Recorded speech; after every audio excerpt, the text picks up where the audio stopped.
Come on, boys, eh? We back each other up for everything that we can do. Work to every first ball with every second ball. Come on, boys. Play our football. Play to our strengths. No matter what position you are, if you can get back and help, do it. We're building something special. So you've got 3 games to go. You get over the line. Do not come off it, eh? Always the standards. Always set the standards. The shirt you wear means something. It's built on a tradition of history, of success. You care about everything that this football club means. You represent the shirt, you represent our fans, and you represent those who love you. You make them proud.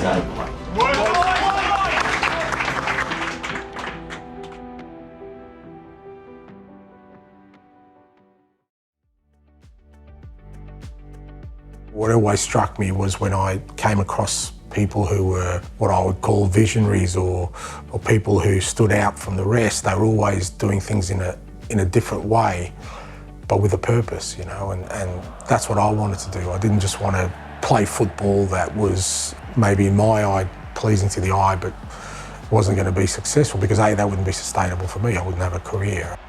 I was determined to create the style of football that was pleasing and in many ways revolutionary, but also ultimately would be successful. He's had a lot of success at club level in Australia and obviously with Australia as a national team as well. Even as a fellow Aussie, just to see him get maybe the recognition that he deserves over here and the success that he's had, and long may it continue. Give him any sort of project and he'll make it successful, whether that is that reinvention of a club that demands trophies immediately. He's a serial winner and it's in his DNA. He'll want to take the game to the opposition and believe that it leads in silverware, and that's what's so good about him. He'll get the players, the staff, the supporters, the city all go in the one direction.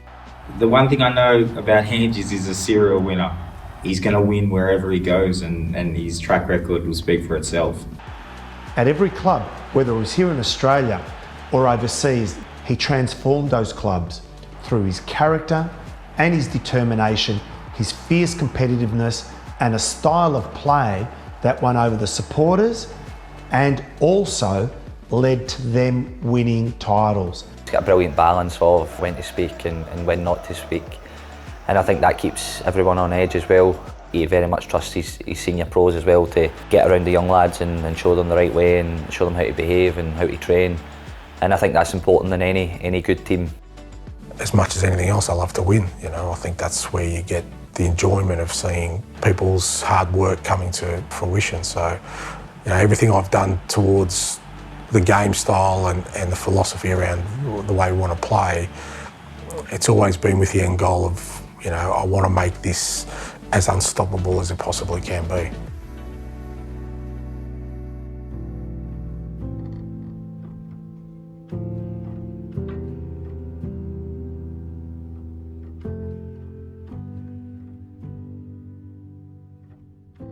Ange Postecoglou was born in Greece in 1965. But when he was only 5 years of age, his family emigrated to Melbourne, Australia, as his parents sought a better life for both him and his sister. The Greek community was everything to Ange. The area he grew up in, inner Melbourne, largely populated by Greeks and Greek Australians. The football clubs he played with, well, there was only one football club, and that was South Melbourne FC. It was founded by Greeks in the mid-1950s, as well as the Greek church and our faith. All of these together were formative parts of his development as a person. It is perhaps no surprise then that with that background, Ange Postecoglou understands what it is to have roots in an immigrant community in a foreign land. For that is the very DNA of Celtic Football Club. I can relate to it. It was my experience. Going to a land where we struggled with the language, didn't know anybody. We struggled for every dollar and cent to sort of live our lives. For the young Ange, football was more than just a game. My major influence was obviously my father, his love of the game, and my inclination as a young boy to try and get close to him was through football, and that was our common interest, and inevitably he influenced my the way I looked at football, because he loved watching teams that were, attacking, and footballers that were attacking, and that obviously as a young boy, that influenced me, and then that influenced the way I kind of watch football and what I look for and what I enjoyed. That's kind of stayed as a constant through sort of both my playing career and coaching career. The interrelationship between the South Melbourne Football Club and the Greek community is well documented. As Greek migrants, and Ange, who had arrived here as a young child, made South Melbourne Football Club his home. There was a community of people who were going through similar experiences. Some have come out the other end and were quite, settled or successful, which gave my parents hope that, okay, if we stick at this, because it was obviously very hard at the beginning, they saw that the people who stuck it out sort of are part of this club, what life was like, and I think that encouraged them. I know it formed an important part of his family, and they were all part of that South Melbourne community, that football community, from the time that he was a young child. There was other sports or hobbies you could be passionate about and have a lot easier access to in Australia, and football wasn't one of those. It was definitely it was the sport of the immigrant mainly, and it was kind of imported into Australia.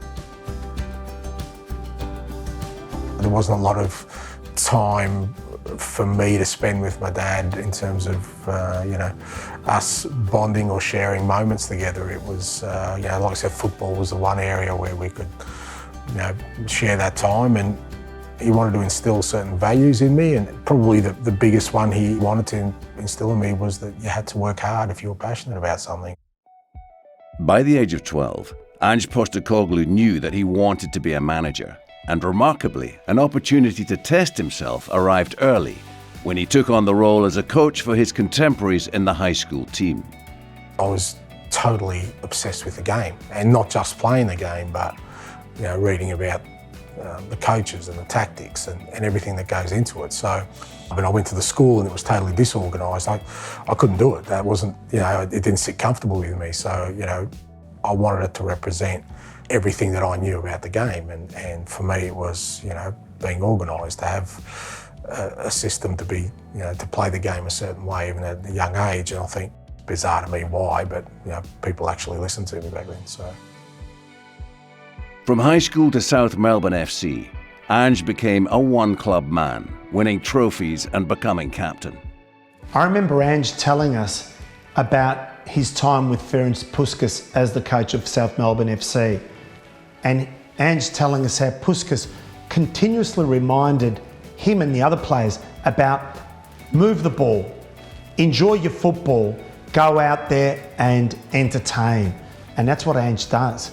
Too often people say, they're disappointed when they meet their heroes. Well, he was one that not only were you not disappointed, but you're inspired about what it takes to be really a great human being. As Ange entered his 30s, he started to think about a life in football beyond his playing career. My playing career was almost a precursor to what I really wanted to do, and that was become a football manager. Because again, I'd been inspired by, whether it was Jock Stein or Bill Shankly or, Sir Matt Busby or all these great managers that I was reading about, that really intrigued me. I read just as much about the great managers of football as I did about playing the game. So for me, that was what I wanted to do. I wanted to be a football manager. Upon retirement, Ange became assistant coach at South Melbourne. Then, in 1996, manager. I was fortunate to have joined the board roughly the same time that Ange was appointed as head coach at South Melbourne FC, and worked as vice president with him for 4 years during arguably our most successful period in club's history. Ange is at the pinnacle of South Melbourne FC. We're talking about arguably the most successful football club in Australia, having won FIFA's Oceania Club of the Century. At the same time, Ange has been part of every title at a national level, whether two as players and two as a manager. As you get older, you learn to appreciate these things a lot more, because you realise just how much of an influence they were into, the way my life's gone. In 2000, Ange took on the considerable challenge of the Australian youth setup. I was out of my depth in many ways, and I had to sort of really teach myself the art and the skill of coaching, because I think when you go into senior football, a lot of it's still about managing people, you know. When you work in the development space, it's really about teaching young people the game. The journey started with Ange in 2004. It was a camp in Argentina, and it was in preparation for the Under-17 World Cup in Peru 2005. So within that, you know, shared some really special moments together, and I'd say it's the beginning of my PhD in coaching. First impressions was there was no messing around. It was very direct. It was a man that was very clear in what he wanted to do and achieve with the group. Yeah, the 7 years I had were tremendous from the aspect of me sort of upskilling myself in terms of coaching and coaching at sort of youth level and developing players, but also, again, because of my obsession with the game, I was fortunate that, you know, I travelled the world for 7 years, and I made sure wherever I went, you know, I call it my PhD in coaching. The thing that was always very clear, no matter what game, didn't matter who we played against, was to instill that we would never play with fear in our game. And that was clear from day one. It was only after I came out of that 7 years that I felt, okay, now I got a real clear idea of the kind of manager I want to be and how I'm going to do things. One kick separating Brisbane Roar from their second trophy of the season. Enrique scores! Brisbane are the champions! Post that, he went on to Brisbane Roar, and again took him a period to implement his philosophies, his structures, and had success within a couple of years, again going back-to-back champions. He's not scared to make decisions. He did that at South Melbourne FC. He then did that at Brisbane Roar, where he came in and altered the playing list, wasn't frightened by the personalities, the national players that were there. That didn't deter him from his focus and his self-belief. After a short spell at Melbourne Victory, Ange took over the Australian national side in October 2013. It was challenging. I knew it would be. You know, they'll often go for a foreign manager. When it's your own country, it becomes all-encompassing. Everything that affects the game affects you. Obviously delighted that, you know, I was given an opportunity to work with Ange, because I'd have watched his work from afar, and at the same time it was 6 months before the World Cup in Brazil. So I was very fortunate to receive that call from Ange. Our tempo, boys, our tempo, yeah? Start strong. Come on, boys. See how long they can keep up with you. Come on, boys. Let's see it. Come on. Well done. We had a natural understanding. The responsibility was given to me, but again, it was always about the collective and about what's going to be best for the group. And I did that role, and I was honoured to get that role, and he was the one that gave me that role. But it was always about, you know, the bigger thing and doing it as a group. Ange was ambitious for success, and the opportunity arrived in 2015 when Australia hosted the Asian Cup. He worked in a way that would make us all believe that we could win the Asian Cup on home soil, playing our way of football. He knew what the role was going to entail. He had an awareness of it through all of his experiences as a manager. He knew what success could look like, and he knew how to get it. And I think that sort of clarity in thought has been pivotal in that success. Ange Postecoglou has to be regarded as Australia's most successful football manager. I mean, who else has won the Asian Cup? No one. He's the first person to do that. He took us to a World Cup. He took South Melbourne FC to titles. He took Brisbane Roar to titles. All of these were achieved in very short periods of time. It was a real challenging 4 years. I enjoyed it immensely. I took great pride in it. You know, we had success, which again has always been, you know, the driver for me to make sure we have meaningful success. Having achieved perhaps the pinnacle honour of managing his nation, it was now time for a completely different challenge. And in Ange's case, that meant a change of culture as well as a change of country. a lot of the things I'd relied on in my roles up to that date, and that meant, you know, things like, you know, being an effective communicator, being able to motivate people, you know, being real clear about my processes and my vision for how the game needs to be played. We're all going to get challenged in a country where, you know, communication was going to be taken away from me. And no one's taking us too seriously at the moment. ね、今のところまだいろんなところで自分たちを真剣に見ていない。That's okay. そんなのはね、関係ないよ。Honestly, what's important for us is we keep doing what we're doing. ね、一番大事なのはやってることを信じてやり続けることだ。 Every day, working hard. ね、日々ハードワークをして、 Believing in our football. 自分たちのサッカーを信じ、 Believing in each other. お互いを信じ合う。 Strong football, strong family. ね、強いサッカー、強い家族。 Strong Marinos. ね、強いマリノスとして。 They can't stop us. それを出せれば誰も止めることはできない。 Today is our day. 今日は自分たちの日にして、 Our home. 自分たちのホームだ。 For our supporters. サポーターのために We give everything. 全てを出し切る。 Ange then led Yokohama F. Marinos to their first title in 15 years. 左足のティーラトン、ワンタッチ、ゴール！先制横浜。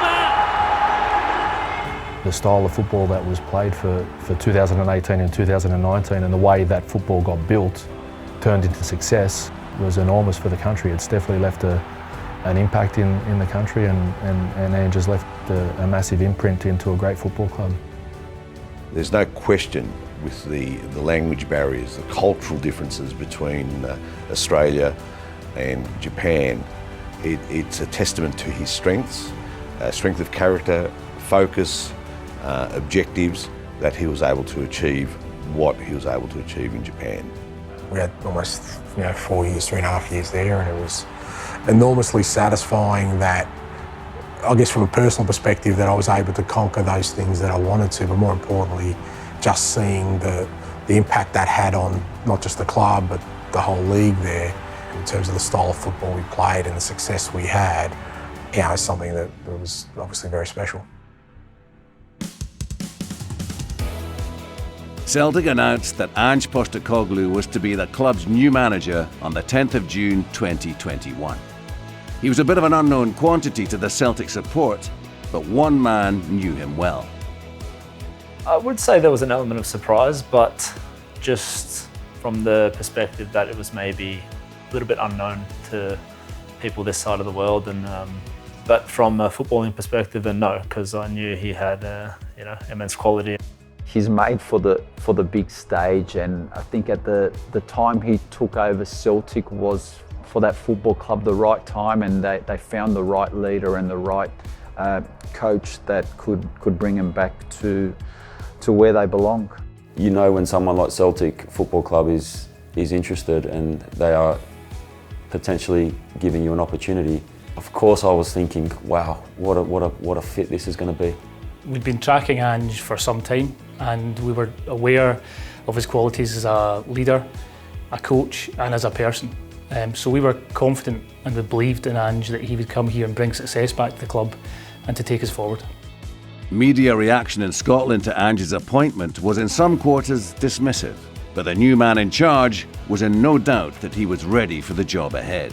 The one thing I wasn't going to be was unprepared for this role. That's where probably people misunderstood me. I was more than prepared for whatever it was going to be, and inevitably you're always working on, not worst case scenario, because I always take a role and I believe I can be successful wherever I am, but you kind of know that there's going to be some rocky waters along the way, and you've got to be able to deal with that, and I've always felt comfortable I can be able to do that.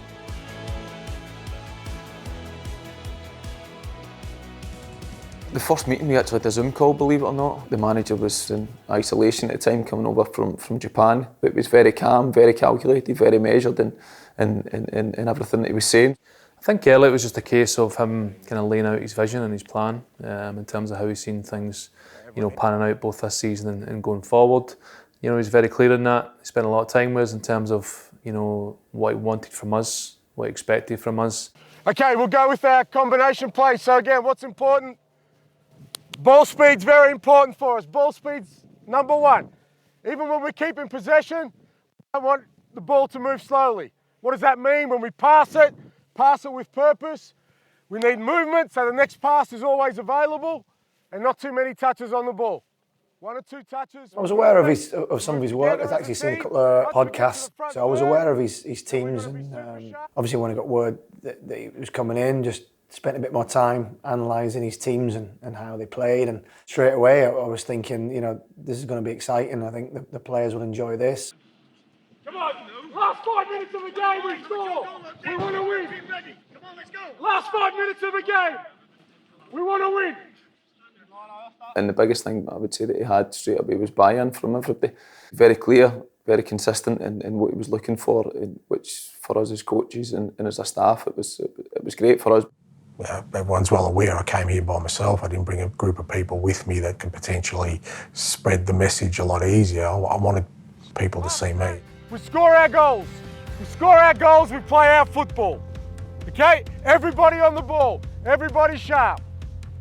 So the beginnings are really important. The interactions I have with players, with staff, board, fans is really important because they need to believe in me. Pretty much straight into the deep end, you know, pre-season started straight away, but it actually pretty much started before he arrived. So training was ongoing, and then he just came in and put his stamp on that. If our movement's good, our passing's good, the ball doesn't stop. Okay? That's going to be super important. And then, as I said, reaction if the move's dead. Just get it into your head. We never stop. We never stop. We'll stop at half time and we'll stop at the end of the game when we celebrate. But during the game, we don't stop. It lets me go about my day-to-day goalkeeping stuff with the boys, but the principles of play that he's put into place are very rigid about how the goalkeeper's to play and how he's to play in this system.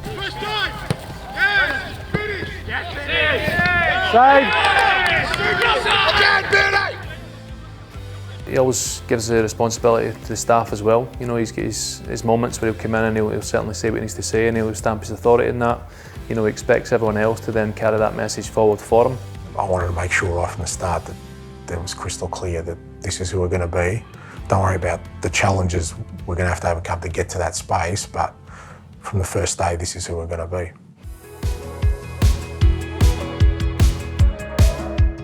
I did feel maybe a little bit of added responsibility this season going in, knowing that the message that he likes to get across and how exactly he wants his teams to play. And I did feel in moments, probably earlier on, I wouldn't say help in any way, but there were times where boys were kind of asking me questions about him and how he works and what he kind of wants in certain moments, and I was happy to kind of just reinforce the message a little bit, having had that experience. That works if he's going to say good things about me, so which you never really know. But I've always had a decent relationship with Tom. You know, him being able to sort of, I'm hoping, reassure them that the path we were going to go on was worth following. The relationship between a manager and his captain could also be crucial, and Ange now had a decision to make. So naturally, he took time to deliberate on it. People say I take my time, but I didn't really, I knew, but I think part of the process was I wanted Cal to know that I chose him, not because I was told that he was the natural successor to Scott. And to be honest, after the first conversation and the first training session, I knew that he was the right person to be the leader. My only job was trying to impress him as a football player and as a person. And I knew that every day, you know, it's the way I am when I meet new people in football. I just want to impress them straight away, and I think very quickly, you know, obviously we kind of size each other up, and I think you could see the relationship was going to be good. In the early part of the rebuild at Celtic, the club were about to lose big-name performers, so it was clear where Ange had to focus his attention. The main priority for me was just to get us to play a certain way, and for that to happen, just to get some players in who I believe could help us do that. We had to get back to winning ways. It's that simple. We'd had a bad season. We had a squad that was coming to the end of a cycle, and we had a lot of business to do in the transfer window. But that's the job at Celtic. We've been there before. Even before Ange joined us, we were in touch with Ange when he was in Japan, working those priorities, transfer lists, and making sure we were ready to hit the ground running when he arrived.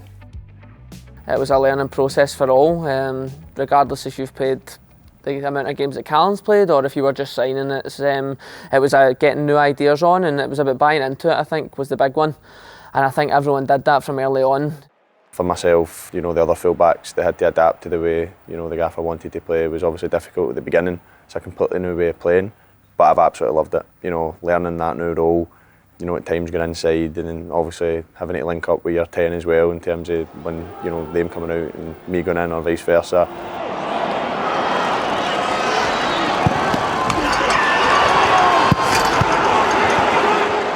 Having the confidence to go in and receive the ball in the positions as well, no matter what the circumstances are, was also something that was new to me. But you know, I've embraced it, and all the other boys have as well. To give it back to Turnbull. Greg Taylor coming inside. What a chance now for David Turnbull. That will be the opening goal for Celtic. Assisted by Greg Taylor. You don't need to just play the standard left-back position. So if the space is on the inside, then you'll nip in there, and then if it's on the outside, it's trying to find it out there as well. So it's just about trying to play your small part within a team. He's been terrific with me on a personal note as well, coming in and giving me the opportunity to play, installing that confidence that was maybe missing from last season, having not played a lot of games, and it's definitely put me in a very good place as well. My role is create an environment for people like Anthony Ralston, who maybe has been denied, for whatever reason, the opportunity to be the best he can be. Just let him play the game. I give him, we give him the guidance and the tools to how we want to play, and then let him do it his way. Having little time to settle in, Ange moved into the transfer market, bringing in new players, one of whom he admired whilst in Japan. I knew what I was getting with Kyogo. I had no doubts he would be an outstanding player for us, and he was exactly the kind of player that the Celtic support would love. He was the manager of Yokohama Marinos in Japan for several years, and we played against them a couple of times. I had an impression that they had a good style of football and were tough opponents to play against. I wanted him to be the first one, because when that happens, then belief grows even further and exponentially, because people then just go, well, I wonder who his next signing is going to be, and they're more willing to back you, and then the club has a bit more comfort as well, so it was crucial for me. Ange didn't have to prove anything to us. I mean, we believed in Ange from the outset, and what we wanted to do was to work with him to deliver on his ambitions and our ambitions for the team. I wouldn't say there was any particular pressure on the first signing, because we knew we had business to do during the window, and we're working on a number of options. When I talk about building faith and trust, before the games sort of really kick in, how are people going to measure or judge me? And I thought the first way they're going to do that is with the players I brought in. That would be the first sort of judgment call on me as a manager and as a leader, in terms of the stuff I was saying, which is easy to say, was that going to turn into actions? He already knew my play style since we played against them Japan. He told me to bring out my strong points. It is also required to bring physicality both in defense and attack, since it's important to our football. Evander curls it into the area, it's knocked across, it's a chance, and it's in the back of the net, Onyedika. There was a challenging period at the start of the season, but the most important thing for us as a club is to stay calm and together. I think obviously when you have results that don't go your way, then of course the doubt creeps in of, are we going to be able to produce this level of football and get results at the same time? But I think the beauty of that as well was you could still see in the performances that by and large the crux of the performance were actually really good. We could see, and I think all the supporters could see, the progression on the field. There were moments in matches where we played fantastic football, and the supporters had a crucial part to play in encouraging the team to keep going and to build towards the ultimate goal.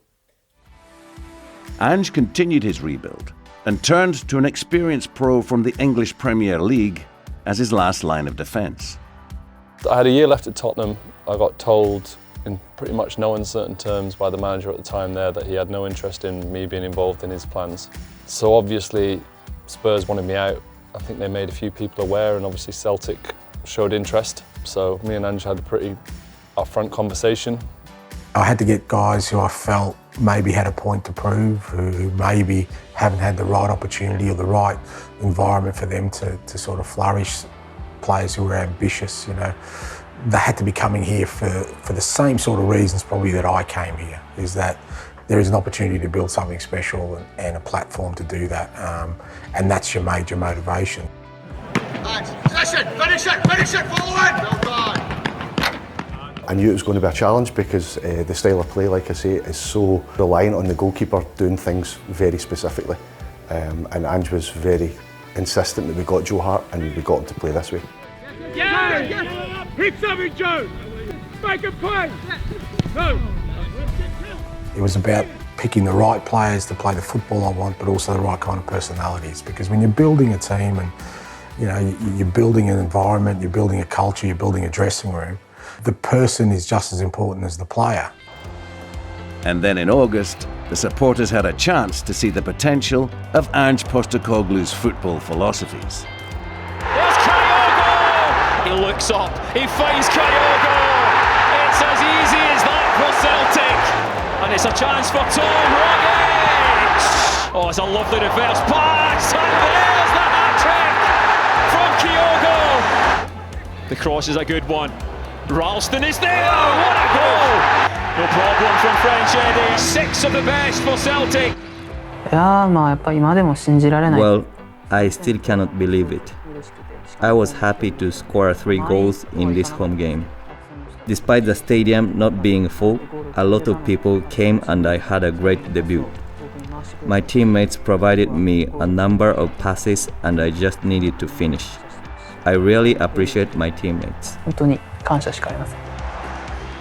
The feeling around Celtic Park when we got fans back into the stadium after more than a year was amazing. From the first few matches where there was limited attendance, but when we got the restrictions lifted, the atmosphere in the stadium for this match against St Mirren was amazing. It was emotional. You could feel the release, the relief, the delight to be back in the stadium, able to support the team. It was a fantastic moment for all Celtic supporters. I could see early on with the Dundee game and the St Mirren game, there were certainly signs that we were going to be a top side. It was just about perfecting what we were trying to do. You need everyone to buy in, and no one's going to buy in unless they see evidence of what we're talking about. So I think even before those 6-0s, I think even though results weren't great, people saw elements of what we were trying to do, particularly at a rocky time. Having such convincing victories helped us. The summer transfer window was drawing to a close as Ange looked to strengthen his attacking options in the shape of a highly rated young Portuguese winger. It was something in the last minute, actually. The opportunity just came and I took it. I thought it was going to be like a good challenge for me, a nice place to develop. I've grown up in Portugal playing this style of game, like just pressing, try to steal the ball in high areas, just score fast. Good pressing again, now Celtic are forward and they have men up. Oh, Turnbull, oh that's class. That is absolute class from David Turnbull. Wherever we are, like just take the opportunities, go like rock and roll style of game. You've got to commit. This type of football, you can't be half in, half out or even 80-90% in. You have to be totally committed. It probably took us a little while to get used to that one. But I think quickly once he got his message across, he had everyone buying in pretty early on. Ball speed's very important for us. Ball speed's number one. What does that mean? When we pass it with purpose. We need movement so the next pass is always available and not too many touches on the ball. We move together as a team. Once we get to the front third, then we've got to be super sharp, super efficient, attack the box, score our goals. If you look at the best club teams in the world, it is kind of based on speed, forward runs, moments when the ball changes hands. These are huge parts of the game, and that's a big part of the manager's philosophy. It's very fitting from what the Celtic support expect, that fast, free-flowing, attacking football, and all the best Celtic teams always produce that.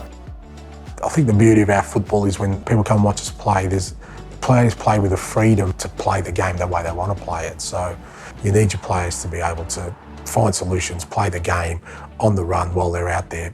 Our job, my job, is to give them the tools to do that. The manager completed his transfer dealings at the close of the window with the signing of a Greek striker who'd been making a name for himself in Holland. Well, I had a very good season personally in Holland. I was the top scorer of the league. When a club like that comes to you and offers you a contract, then you have to sign. It's a big honour. It's a big pleasure for me to play here. The league form remained a bit inconsistent in terms of results, which meant that an early kick-off visit to Pataudry on the first Sunday in October took on an importance of its own. There's the chance, and there's the opening goal for Celtic. You could still see that the performance was there, and it was just a case of, you know, let's try and fine-tune this into where we want it to be, and we just get that sort of big result. I think, you know, the Aberdeen one was probably the one that I would pinpoint to say, well, you know, the group of players now believe that we can play this way and win. We were doing some passes on the left side, Monty, Tom, Bull, and then Monty just went straight, and I knew, okay, this is like my movement now, I have to go.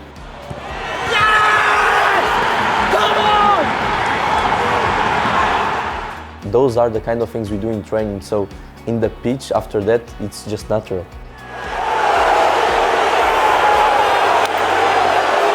There's certain things we needed to break through the narrative of, and one was, well, we hadn't won away since I think the previous February, and we lost our first 3 away games. So you know that in this league you've got to win away from home if you're going to be champions. So I think really instilled a belief in the group about, you know, we can do this away from home, play our football and take it to teams and get the result. Sadly, there soon came news of the passing of a great Celt. All turning in, all scored. Bertie Auld equalises for Celtic on the half-hour mark. Bertie, absolute club legend. Don't think you can meet a nicer guy. He was always laughing, always joking, telling stories. You know, you could never shut him up, and he was just the life and soul of the place. To lose him was a huge, huge loss. You know, obviously for the family, but for the Celtic family as well. You know, it's something that'll, you know, stay with everybody forever. And what Bertie and his mates did, incredible achievement for the club. And like I said, that'll live in the history of the club forever. Fittingly, the surrounds of Paradise were mobbed on the day Bertie took his final journey, as Celtic supporters turned out in numbers to pay their respects.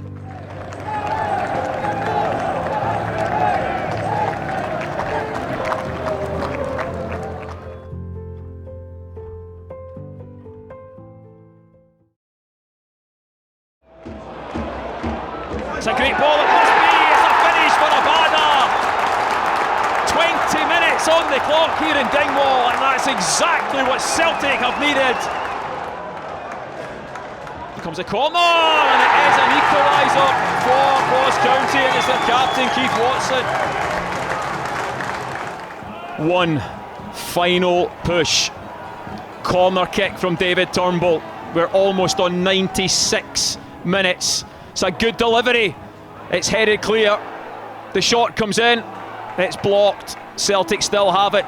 They need to get the ball in the box. Rogic. It's a good cross. It's a chance. It's a goal! Yeah! Anthony Ralston for Celtic in the 97th minute. Anthony Ralston's 97th minute winner ensured that Celtic did not slip 6 points behind their rivals. It was a bit mental. To this day, my best career moment, you know, my grand always says to me that he watches it back all the time, and with my gran and stuff like that. It felt a big moment, I don't know why, and speaking to my family after it, etc., they were just like, that's going to be important come the end, and sure enough it was. I guess it's moments like that in football in general that just make you realise it's a pretty special game, and Tony's somebody who'll put his body on the line, I think, in any moment, so I was just able to hang it up at the back post, and he was the one who attacked it. The main thing from that was that it contributed to the team in a positive way in a moment where we needed it. December was also the month when Celtic had the chance of some early silverware, and Ange addressed his squad with deliberation. He's really motivational when he speaks. I think he likes the psychology aspect of football as well, and try to get inside boys' heads and motivate them, and he's very, very good at that. We know about this. This is our game. This is the stuff in our control, irrespective of the occasion, irrespective of the opponent. These things we deliver, and we'll deliver today. Okay? These are the things that, these are our values. These are the things that we lean upon every day, every training session, every game. And they're all got to do with us being absolutely firm in our belief about something, about our football. And it is a special occasion today and an opportunity to create some history for yourselves, for this football club, for your families. It's about you today. Go out there as a group. We threw you together as a group of guys, and you've come out of it as men and a family of men. There's nothing out there today that you can't overcome. And you will create your own history. As I said, you'll share it with everyone. But this first one, it's yours. And I'll make it known definitely that it's yours. It's not about me or anyone else, it's you. You've done this. You've ignored all the logic and all the outside noise that tells you can't do what we've done to get to here. So you go out there today as a group, as a family, you smash what's before us, and you put a flag in the ground that's, this is ours. All right, good luck, boys.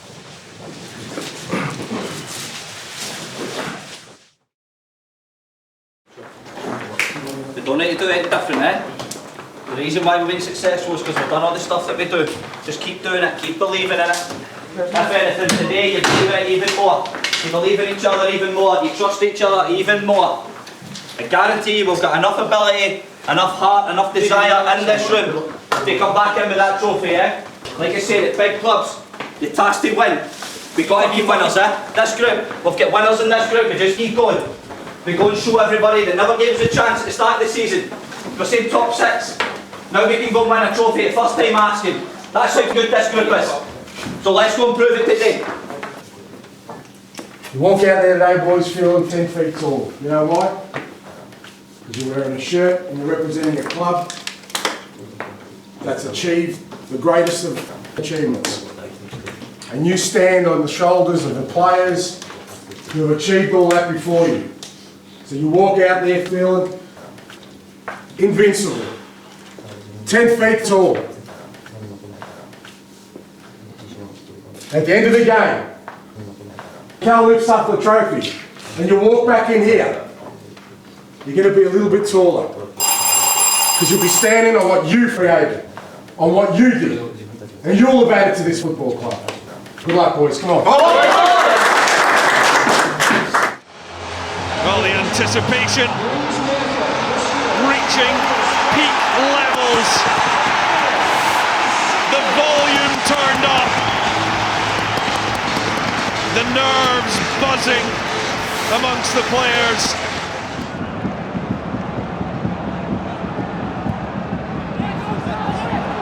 Hanlon to attack it! And the opening goal of the final, scored by Paul Hanlon! Going behind in a cup final is always difficult. I think at that time as well, if we didn't score back straight away, I think it would have become a little bit more edgy as well. And the good thing is, we'd been working on that set piece from kick-off all season. We know where the spaces are, yeah? Get ourselves organised early, so move to where the space is, give yourself an opportunity. There will always be space. But there are spaces out there we can exploit, and the key is get it under control and then we go. Don't look for it to feet, just go. Just go. Sprint, sprint, sprint. Kyogo's in looking to respond straight away! Hips appeal for offside! The flag stays down! The response from Celtic could not have been quicker! Well, I like that everybody remembers that goal. In my opinion, catching up the score right after conceding a goal and scoring a goal from a quick restart, we could express our football, which we had been working on during the season. The reason why I scored a goal in such an important game was team effort. I just needed to finish. Free kick goes against Hanlon. We always kind of work on keeping the tempo high, and we like to, I guess, take things quickly and quick restarts. And I think we just made eye contact, and I knew he was going to make that dart in behind. And Kyogo in again! How good is that? A phenomenal finish from an unbelievable player.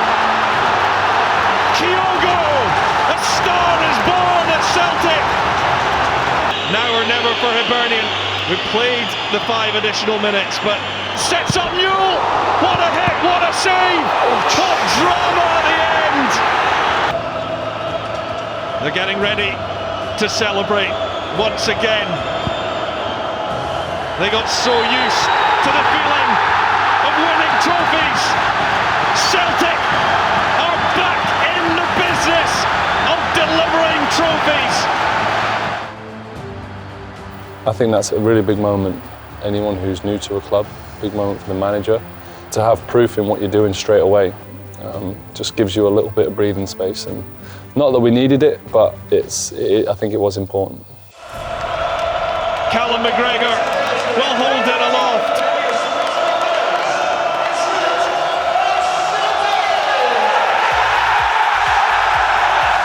Celtic are the Premier Sports Cup winners. To lift my first trophy as captain was honestly the best feeling ever. Super proud moment for myself and obviously my family as well.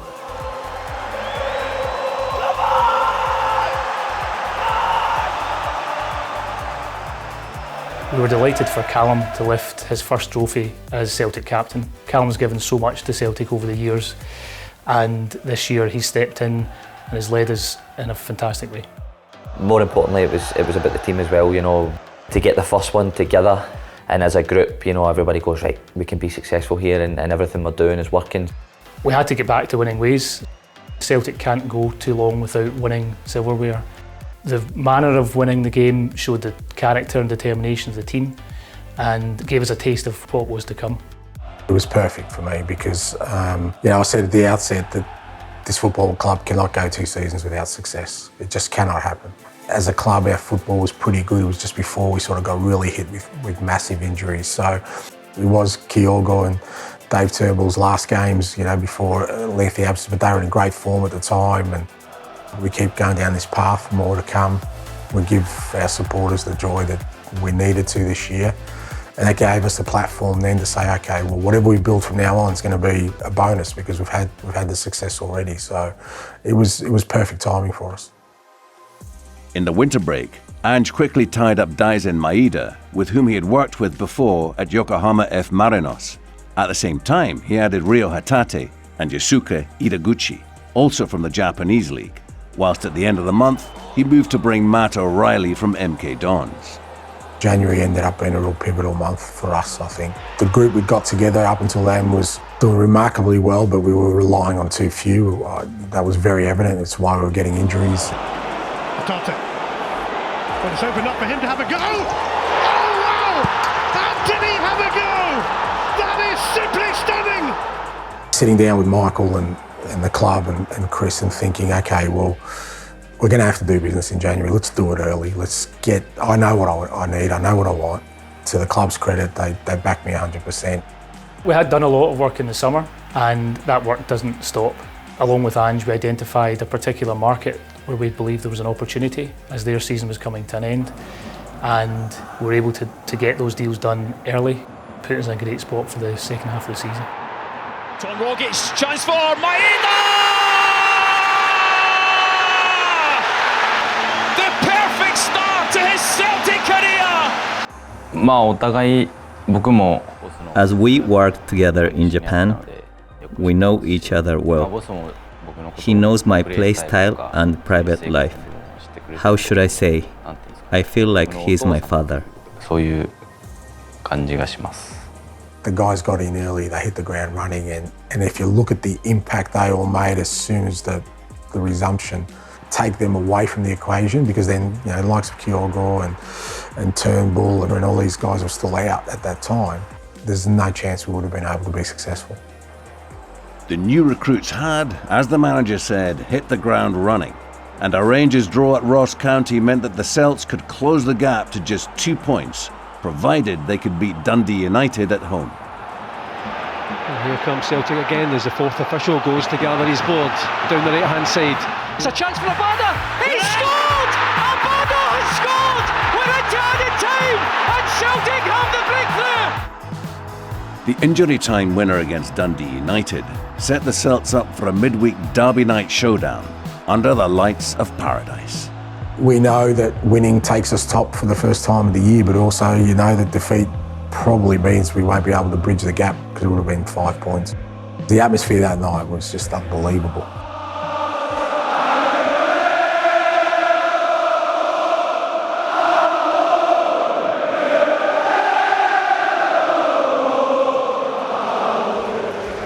The way we played that night, I thought there was nothing going to stop us after that. He's gone and scored again after his wonder goal at Hearts. I think he probably started better than what anyone would have imagined, but he's certainly got that quality. You can see it, you know, the way he passes the ball, he proper punches it in, and that night everything sort of came together perfectly for him as well. Hatate again! And again! What a start to his Celtic career! Tate, the banner! It gets better and better and better! Just seemed like everything came together in the first half of that game. That sort of set the tone, I think, for the second half of the season as well. And apart from the captain and Greg Taylor, remarkably, 9 of the 11 starters in Paradise that night had been brought to the club by Ange. The whole night had something special about it. The way our supporters, right from before the whistle started, and the way the players responded to that there was going to be something special. Celtic have issued a statement here, and it looks like we will be in for a fascinating title race. And we hadn't won anything by that point, so it was just important that, you know, you kept a lid on it. And I said that to the players, you know, enjoy this. Doesn't happen very often in terms of nighttime games, derby matches, so, you know, really enjoy it and soak it in, but just don't go too far because, you know, nothing's happened yet. The momentum was now with the Hoops, but the 1-point lead was slender and could turn very easily in the duration of a single game. Great delivery, and there's the finish from Jota, right on 16 minutes. McGregor, great movement from Maeda. Shot comes in from Matt O'Reilly. Oh, that one is back to Ramirez. And Aberdeen have found themselves a goal. And it comes from Ojo. And it's met by the head of Lewis Ferguson. Now Celtic know they've got a game on their hands now. That's a lovely pass though to Greg Taylor. Inside him is Jota. He just couldn't get the ball under control. It's back into the area. A chance for Jota! And Celtic are back in front. I think in games like that, specifically against teams like Aberdeen who are really tough, it's really good to score and to assist and to get the win. And that's what we are looking for in those kind of matches. Yorgos Giakoumakis was now playing his part. None more so on a day when, with Rangers having slipped up in the early kick-off, the Celts could go 3 points clear. It was very, very frustrating time because from the start of the season, played 1-2 games and it just happened with my knee. I had to make a surgery, an operation. I was about to lose the next 3 months. It was a really tough period for me. Ralston, oh what a chance, and it's a goal! And it's a hat-trick for Giakoumakis! I just exploded because of my passion. It was 2-2, the score was equal, and it was the last minutes of the game, so I just took off my t-shirt and my wife almost killed me. But yeah, I remember also that on the celebrations, Ralston, full of passion, he came on me and he jumped on me. At this time I felt that he broke my neck, but after all I was okay. So, Why was your wife not happy? Because I showed my body. And no, She doesn't like your body? That's the fact. That's the fact that everyone else saw my body, so. As the Hoops approached the business end of the season and with players returning, it was clear that Ange Postecoglou was getting the blend just right. I think the struggle is when you're trying to bring in different cultures, different values, and you're trying to make them conform into something that you think they need to be.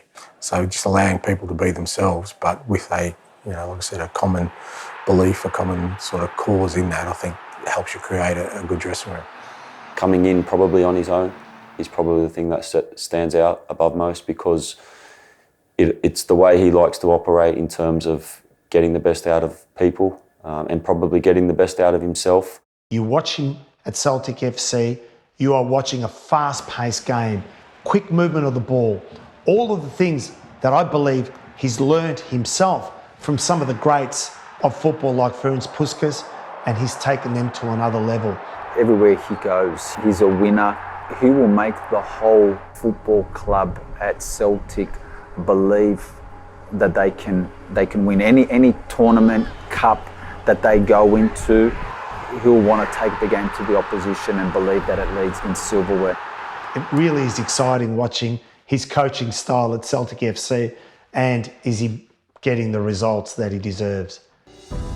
To achieve success, though, the manager had to take Celtic to Ibrox in early April, knowing that a win would stretch their lead at the top of the table to 6 points. Going to Ibrox is not easy, and they hadn't lost there for quite a while, and some good teams have been through there. Even in the days leading up to the game, I was trying to, get a hold of the players and say this is going to be frantic first 10 minutes, settle into the game, do things properly, and of course, nobody listened. So.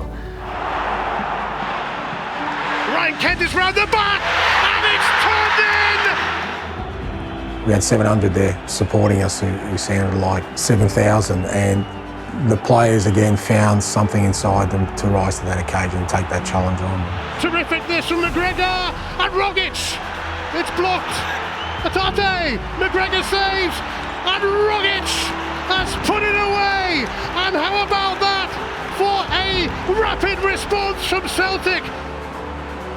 When I took that first touch forward, normally I'm one touch pass or whatever, but the game just seemed to open up, and I thought, right, there's a gap, and you just drive through it, and then next thing you know, you're sort of in the box.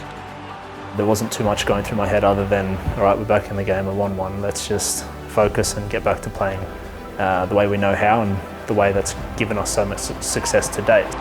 And it's Cameron Carter-Vickers who has tucked it away! I cannot control my passion. I loved it so much, this goal. I felt like I scored. I had a great relationship with Cameron, and I was really happy with him. You could sense the players felt the confidence within that to say this game's ours, and the defensive display in the second half was first class. Everybody putting their head and their feet, where it mattered, and blocking things and putting their bodies on the line, and it was a different side to us as well that we've shown that we can do that. If someone says, that's okay, we got Joe in goal, that's enough for me. That's enough. I like to be a constant. I like to be someone that people can trust. I like players to feel comfortable around me, and if people feel comfortable around me, that's enough. Celtic take one big step, one giant leap towards the title. When you win in their home, the victory is it's massive. And honestly, I think this was the biggest win we had this year.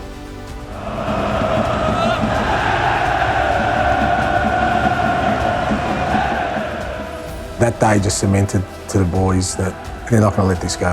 Everyone's thrown everything at them, and even at Ibrox when Rangers, the closest rival, was throwing everything at them, they still couldn't knock us over. And I think from then on, the players just were bulletproof. They just felt whatever's going to happen, we've got this.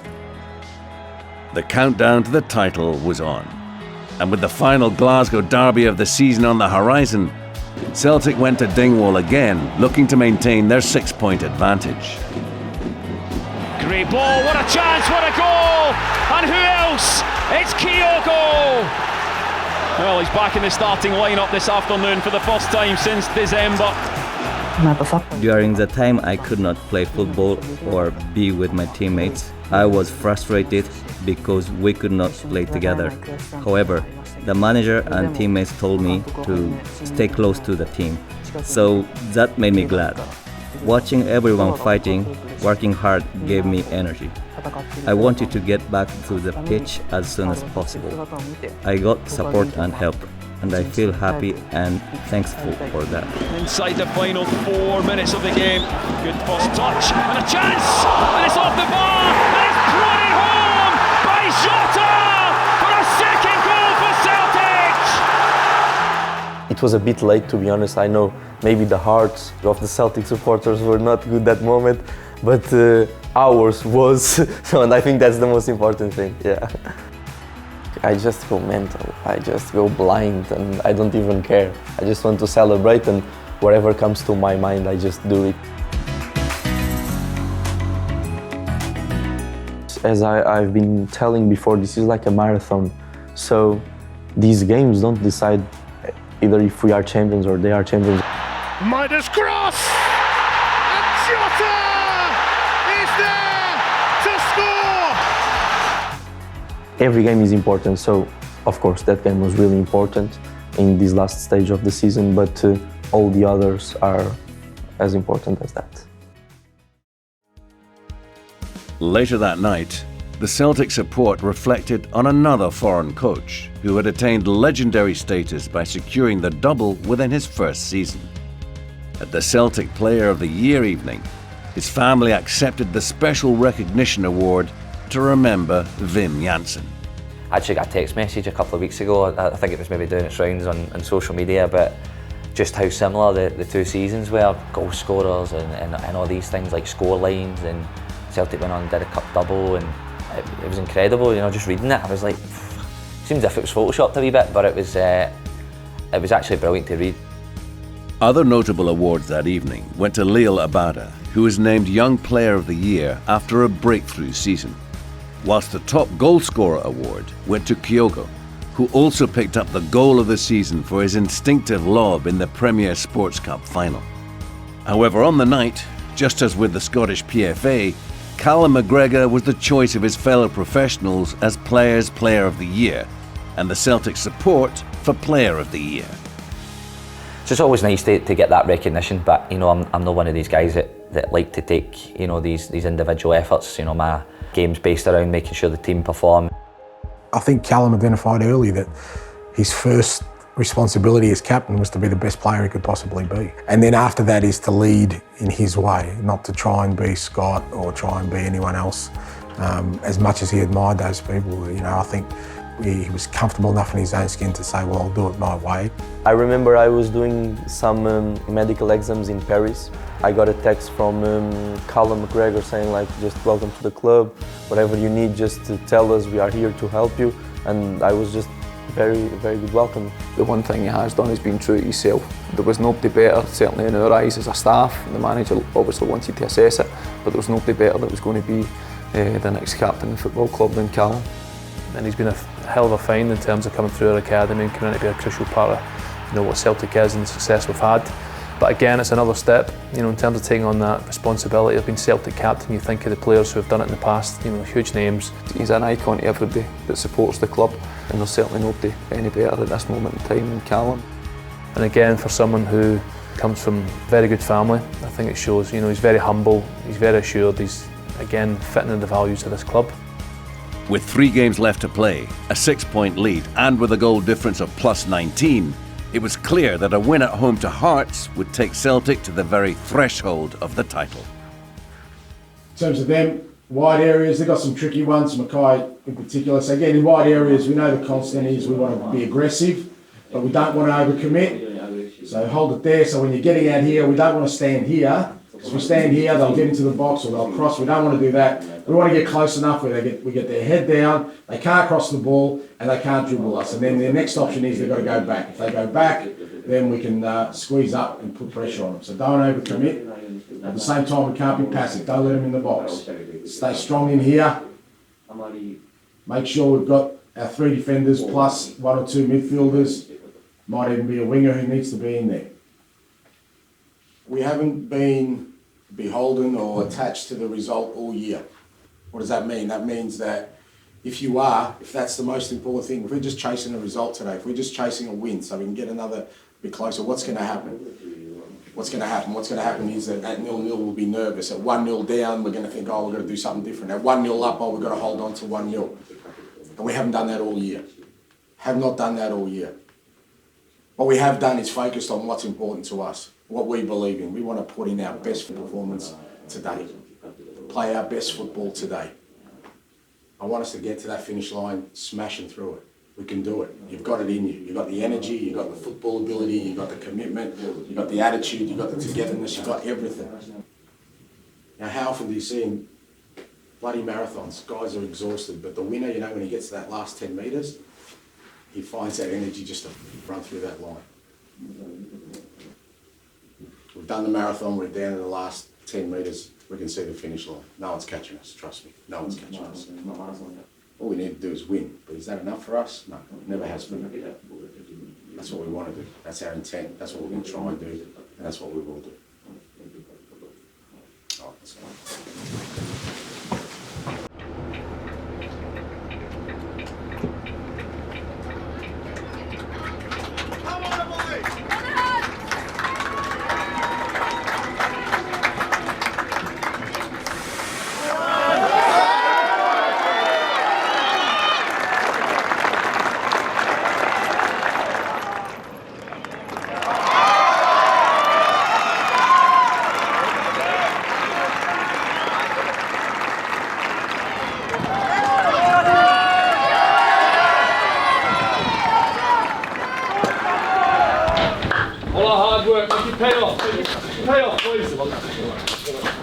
Okay.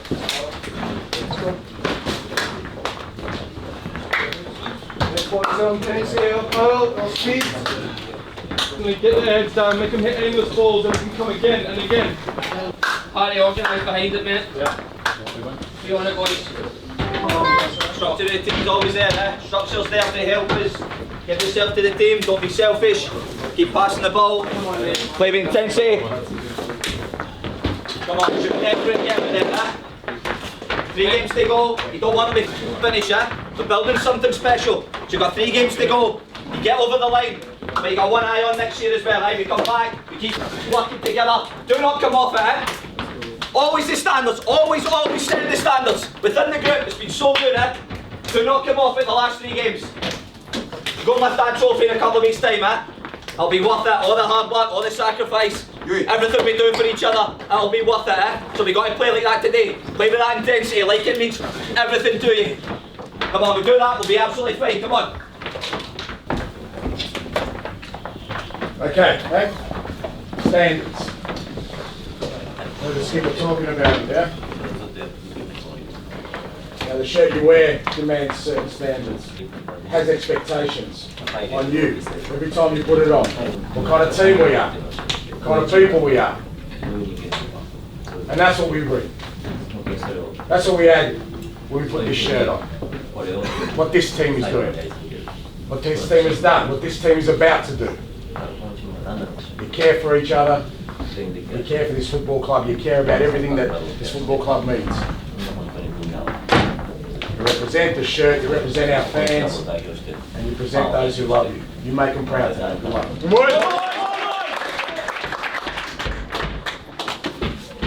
Yeah, come on, let's go.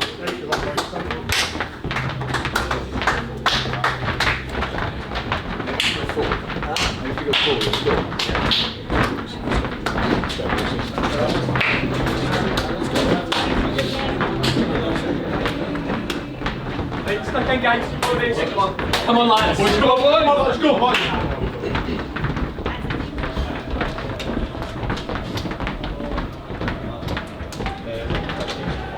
Let's go, boys, come on.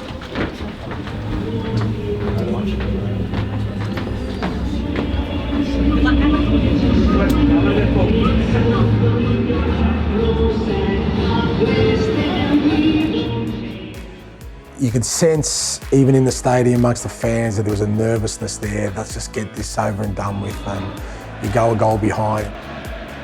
Helped on by Boyce, and Ellis Sims, hearts ahead, inside 3 minutes. And what you're looking for is reaction. Yeah? And if you could sort of snapshot our season into 95 minutes, well, that's it. We got a real slow start, but what a finish. Jota for Maida! And on the half hour, Celtic are level. O'Reilly, Jota's coming in. Was it over the line? Yes, it was. It's been given. And the champions in waiting might not be waiting for much longer. Here's O'Reilly. And it's a third for Celtic.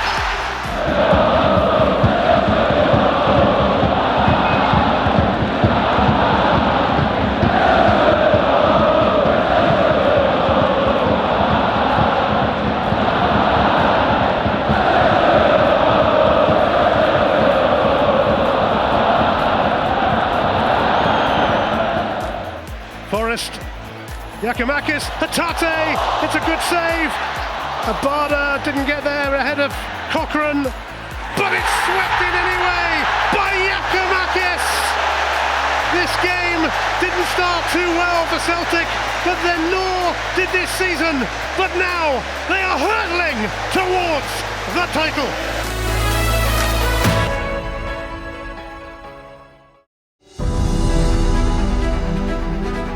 A comprehensive destruction of hearts meant that as Celtic took to the pitch for a midweek fixture against Dundee United at Tannadice, the mission was clear. 1 point and they would be champions.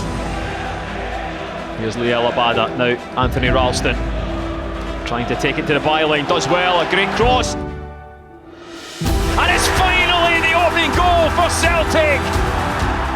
I'm really happy that I scored this goal. It was incredible. We celebrated with the fans. Our supporters are unbelievable. I think they are unique. I'm really grateful to them. We are really happy that we have them beside us. Freeman with the cross. Comes back off the post. What a saving challenge that is.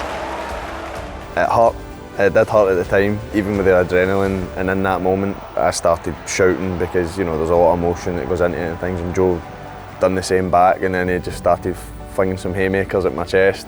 Tony is someone who caught my eye straight away with the way that he plays, with the way that he tackles, with the way that he commits.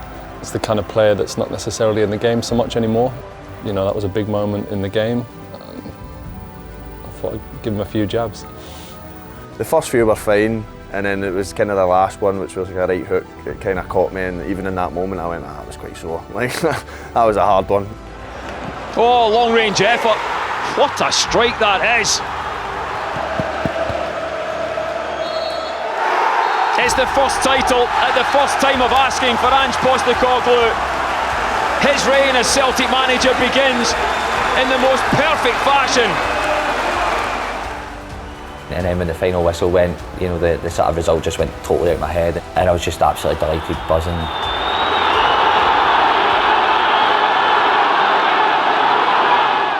Looking back over the course of the season, the different challenges that we had at different times, you know, I'm very proud. It's a terrific feeling. We always have an idea that Celtic is a massive club with tremendous supporters. I'm very fortunate to be a player and to be inside the pitch, just feeling all the emotions and ecstasy about everything.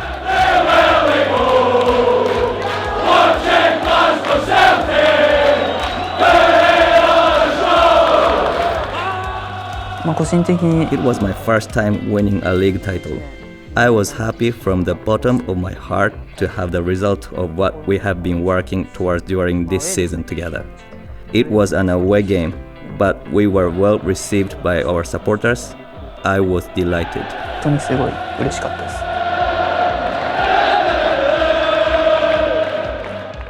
Ange has brought the Scottish Premier League to Australia.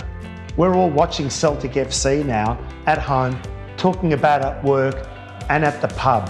This is the beauty of having someone from our country overseas, and he's basically brought international football to us directly.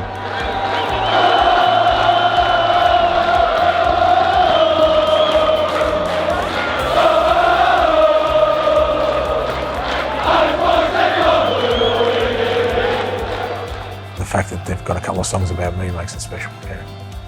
No doubt after a few pints, some creative guys found a couple of that would fit in, and you know, I've had messages from all around the world, you know, from Celtic supporters clubs from the far reaches of the globe, and you kind of know all of them you know, love this football club, very passionate, but you know, I love that. I mean, to me that was the biggest appeal. I was joining a club of great historical perspective, but also global significance now in terms of football clubs, that they're everywhere, you know, and they're equally invested wherever they are.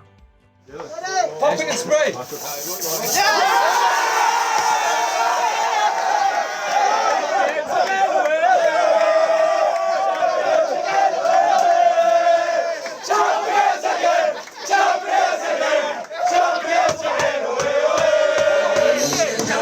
Let's go, lads! 1, 2, 1, 2, 3, 4. Finish us! Let's go, you know!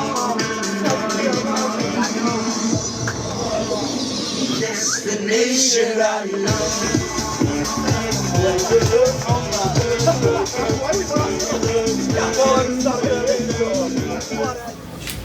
us to be champions this year, where we started from, is just it's just an incredible achievement, incredible feat, and it's a credit to every one of you. I had a tough year last year. The guys, Cal and Tommy, the boys who were here last year will tell you, it's a tough year. Our supporters weren't at the stadium. So they had the one thing that's, for a lot of them, they had one thing in their life that's just a little bit lower than their family, and that's this football club. It was taken away from them. What you made them feel today is something that they don't care. Like I keep saying, how much money they have or what they, you know, what else is in their life. You've made them feel like the richest people in the world. And it's a credit to you. Like I said, I've done a lot of my career, boys, but this effort you guys have put in this last sort of 10 months has been unbelievable. I couldn't be prouder of you. Yeah, I'm just waffling now. So anyway, we'll enjoy it next couple of days. As I said, I'm not giving you tomorrow off because I said you'll have plenty of time away from me after the weekend, and you know we'll enjoy the next few days, including Saturday. I want to make sure you guys really appreciate what you've achieved. You know, don't look at me. I'm a miserable old sod, and I'll just walk away. But you guys enjoy it because you deserve it. All right. Proud of all of you.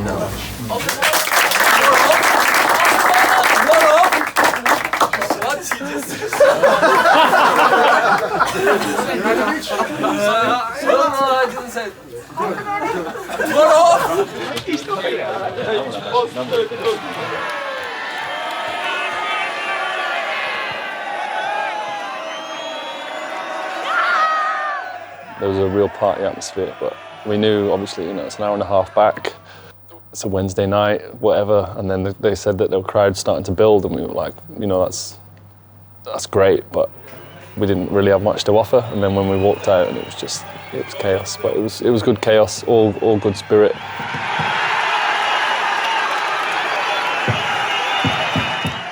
Too many people celebrating with us and shouting, and it was something unbelievable. It was one of the moments that I will always remember. The supporters are the fabric of the club, and especially for the new players to experience something like that shows them just how big this club is and just what it feels like to the supporters to be a winner. We've done the hard part throughout the season. We've been on a brilliant run, 30-31 unbeaten, so I think we're fully deserving of winning the title, and then to get the job done was that nice moment, celebrate with the fans, and then we've got Saturday to look forward to.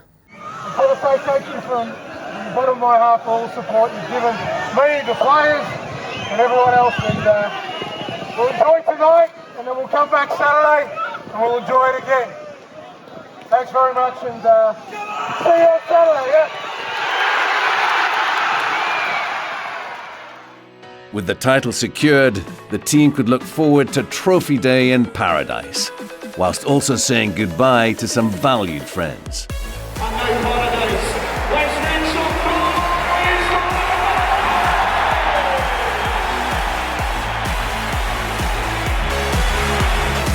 Diogo picks up! Oh, yes!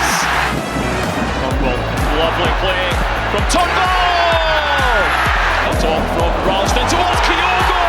That's 3-0, and we're not even in half-time. Chance, and it's a goal! It's a fourth for Celtic, Shota! After 9 years and 18 trophies. There's definitely some tears there. As every single player, including Joe Hart, embraces Tom Rogic, every single fan, to a man, woman and child, is on their feet. Oh yes! Oh! It's an overhead kick from Giakoumakis to make it 5. This is a special afternoon. Well, there are tears for Tom Rogic coming off. I'm sure there'll be tears for Nir Bitton when he comes on, and it will be Callum McGregor, and I think he'll give the armband to Bitton.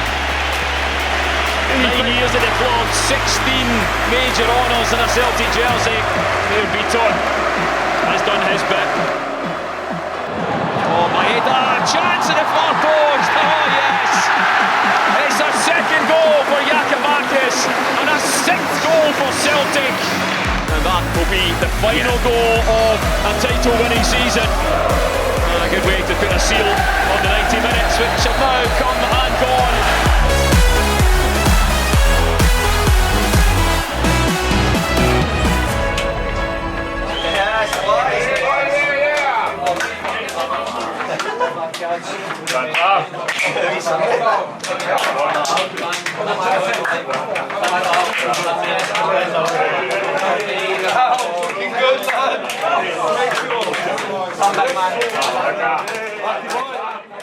It's been a hell of a journey for me. A lot of ups and downs, mostly ups. Very successful period of my life. I came here as a young boy, and I end this journey with a family, with 2 kids and soon 3. And honestly, I couldn't share this journey with other people. So I really want to say thank you, boys, for being there, for bringing this club to where it belongs after what we've been through last season. And I just want to thank you for everything and all the best next season.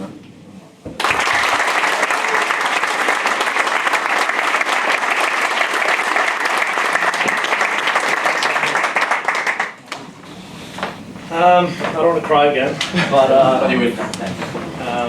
No, just thanks to everyone. It's been an amazing time here. Some of you I've only met this year, others have been around 1.5 years. So I'm going to miss you all. I'm going to miss every day coming in. I'm just really happy we finished on the high note as champions, and everyone, players, staff. I'm going to miss you all. Love you guys.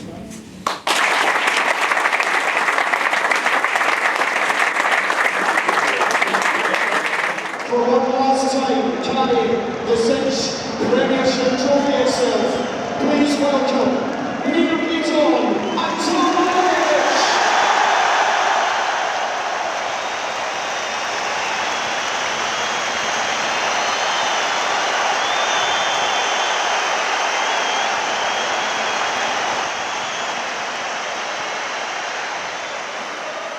And now, it's time to welcome the captain of the champions and the Cinch Premiership champions, Callum McGregor and Celtic!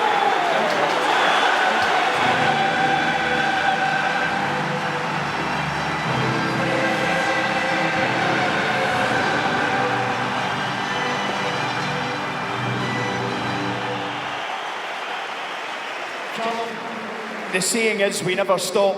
I know you're ready to go again, but how much does it mean to you personally? First time as club captain. Yeah, it's a dream come true for me, but I couldn't have done it without any of the staff, any of the players. You know, they've been first class. Like you said, it's a dream come true. Ladies and gentlemen, boys and girls, he'll now go and collect his medal. The Celtic captain, Callum McGregor. The next man was due on the flight back to Australia sometime around Christmas, but he decided to see this one out. He is now a Wizard of Oz. Please welcome Ange.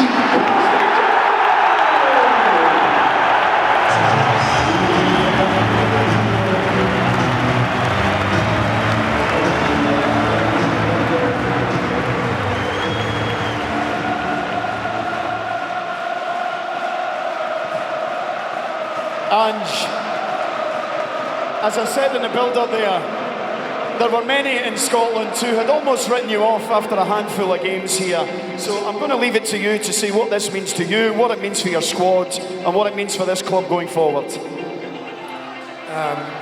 Champions, that's who we are. I just want to thank everyone involved, from the board, management. I've got the best staff in the land, unbelievable effort. I've got a group of players who have been unbelievable, champions of Scotland and well deserved. And for you, the best on the planet, unbelievable. You've embraced me, you've embraced my family, you've embraced this jumper, and I want everyone to enjoy today, enjoy the summer, and we'll come back bigger, better, because we never stop.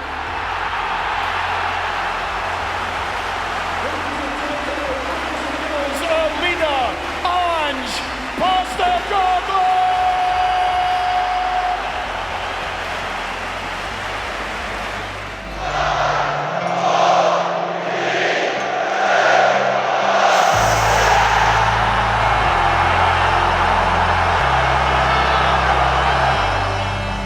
What an amazing feeling, super proud moment for everyone, for myself, more importantly for the club, you know, to get it back in the trophy cabinet after a difficult season last year.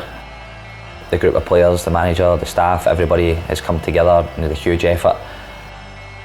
That moment will stay with me and everyone involved for the rest of our lives, and I can revisit that moment.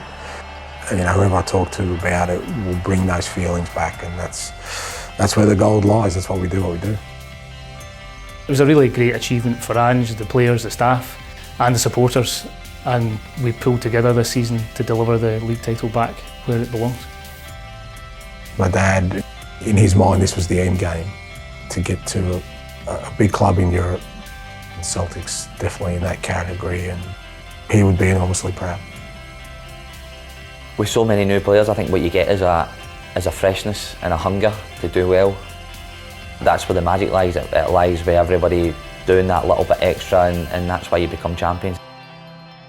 Quite rightly, for guiding Celtic to a Premier Sports Cup and the Scottish Cinch Premiership, Ange Postecoglou picked up no less than 3 Manager of the Year awards across the country.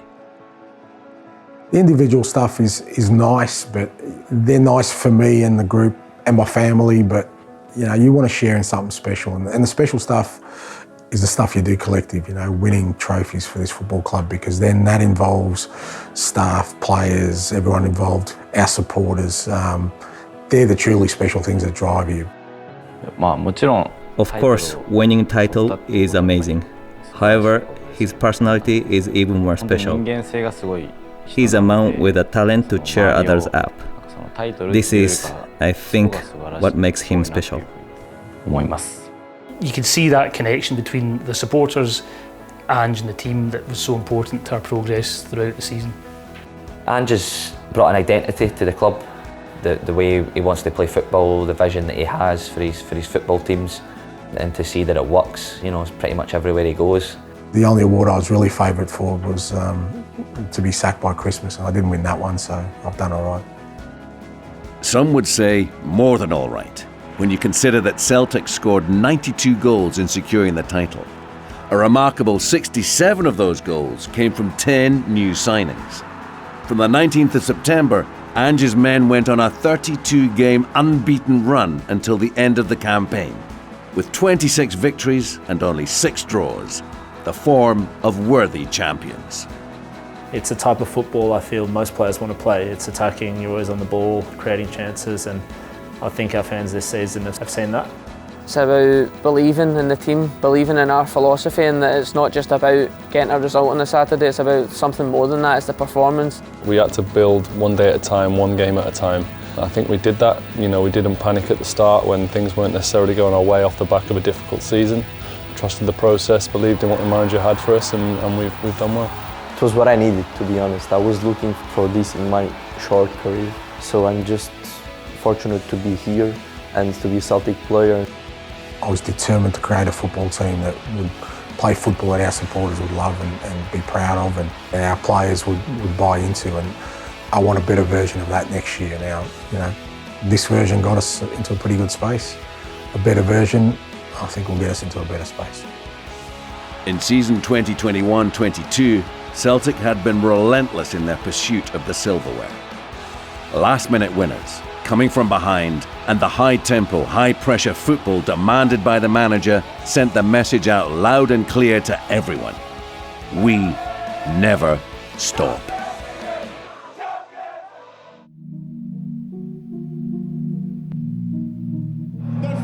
team in Scotland. Hail, hail, the Saints are here!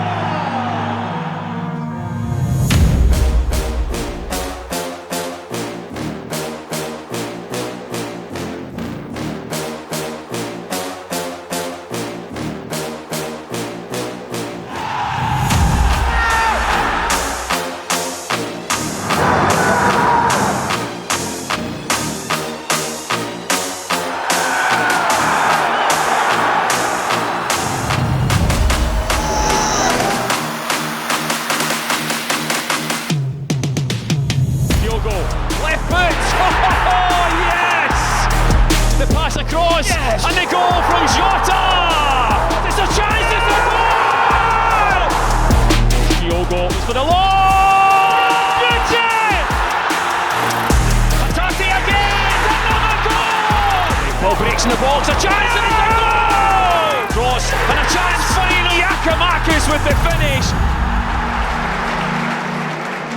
I've got a group of players who have been unbelievable, champions of Scotland and well deserved. We'll come back bigger, better, because we never stop.